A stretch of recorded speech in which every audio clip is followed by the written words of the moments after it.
नमस्कार। The middle class mistake में आपका एक बार फिर स्वागत है। हम चर्चा कर रहे हैं संचित तकसीली की किताब the truth about investing 101 myths debunked पर। अभी हम चैप्टर 7 में हैं, जो वित्तीय उत्पादों और सेवाओं के बारे में हमारी समझ या कहूँ कि नासमझी पर है। आज हम बात करेंगे मिथ 59 की।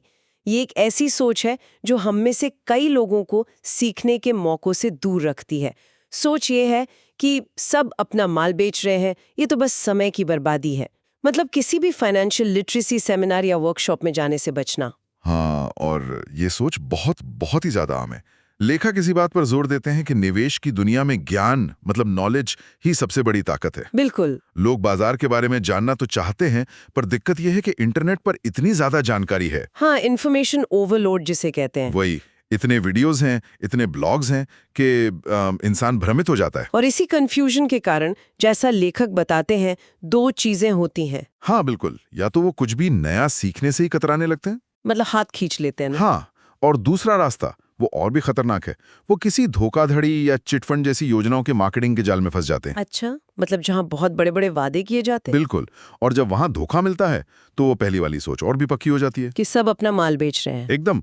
और यहीं से ये मिथक पैदा होता है कि किसी भी वित्तीय जागरूकता कार्यक्रम में जाना बेकार है, क्योंकि असल में तो सब अपना प्रोडक्ट या सर्विस ही बेच रहे हैं। और इस मिथक के पीछे एक मान्यता काम करती है। क्या मान्यता? निवेशक ये मान लेते हैं कि अगर वो ऐसे किसी सेशन में गए तो उन्हें बस कुछ चुने हुए निवेशकों की सफलता की कहानियां सुनने को मिलेंगी। हाँ, कि कैसे किसी ने 10,000 के 1 लाख बना लिए। हाँ हाँ, वही। और फिर अंत में क्या होगा, कोई सेल्स मैनेजर उन्हें अपना कोर्स, कोई प्रोडक्ट या सर्विस बेचने की कोशिश करेगा। सर ये ले लीजिए, आपकी जिंदगी बदल जाएगी। बिल्कुल, और यही सोच एक बहुत बड़ी गलती की वजह बनती है। क्या गलती? हम वित्तीय बाजारों में हो रहे नए विकास के बारे में जानने, सीखने, नेटवर्क बनाने और जागरूक होने का एक सुनहरा मौका गंवा देते हैं। तो असल में गलती ये है कि हम सीखने का दरवाजा ही बंद कर देते हैं। हाँ, और यहीं पर देखिए समाधान की बात आती है। ओके। हमें यह समझना होगा कि ऐसे सत्रों से क्या सीखना महत्वपूर्ण है। ये कार्यक्रम हमारी जागरूकता और ज्ञान बढ़ाने के लिए होते हैं। ये हमें कंपनी के मैनेजमेंट से मिलने, बाजार के नए रुझानों को समझने और दूसरे निवेशकों से जुड़ने का मौका देते हैं। यहाँ पर एक दिलचस्प बात है।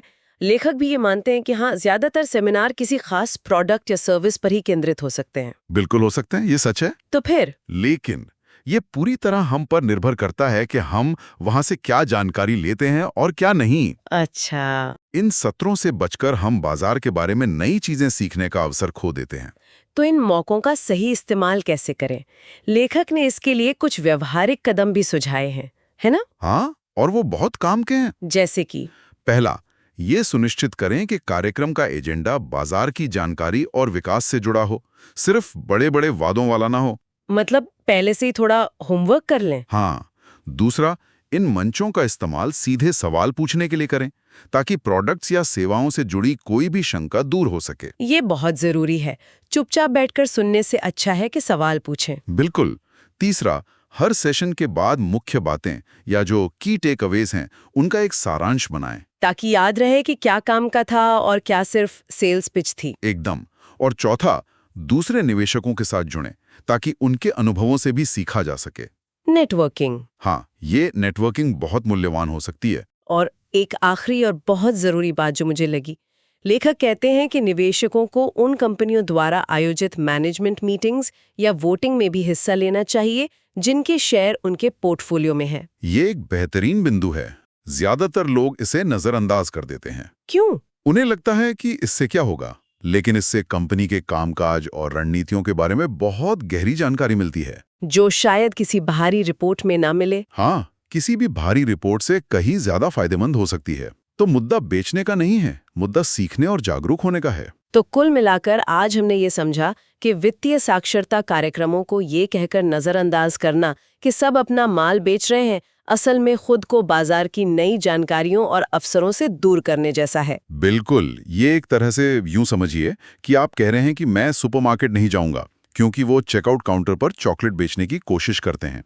क्या बात है, बहुत अच्छा उदाहरण है। हल सुपरमार्केट से बचना नहीं है, हल है कि आप एक शॉपिंग लिस्ट के साथ जाएं और उसी पर टिके रहें। सही बात, मतलब अपना एजेंडा साफ होना चाहिए। एकदम। यहाँ एक दिलचस्प सवाल उठता है। किसी भी जानकारी को सेल्स पिच मानकर खारिज करने के बजाय क्या हम उसे एक अवसर के तौर पर देख सकते हैं? कैसा अवसर? एक ऐसा अवसर जहां हमें सवाल पूछने और सामने वाले के ज्ञान को परखने का मौका मिलता है।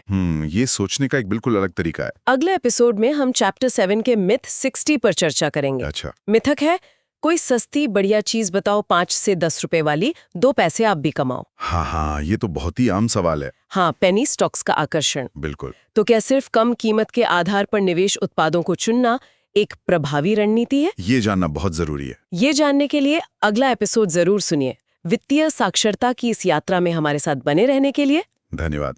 द मिडिल क्लास मिस्टेक्स सुनते रहिए। जय गुरुदेव।